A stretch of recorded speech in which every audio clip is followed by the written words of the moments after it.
So ang Saskatchewan ay yung landscape niya hindi nalalayo sa Alberta at sa Manitoba. Parang siya, combination siya ng landscape ng Manitoba at landscape ng Alberta, dahil nga 'di ba sa gitna siya ng dalawang probinsyang 'yon.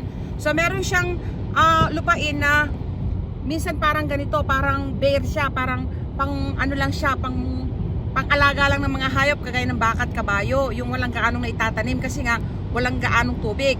Meron naman siyang parte na malapit sa Manitoba na nakakapagtanim siya ng maraming mga mais, trigo, tsaka patatas kasi malapit naman siya sa Manitoba, medyo nakakaano siya ng tubig din doon. Kumbaga parang pinaghati yung lupa niya.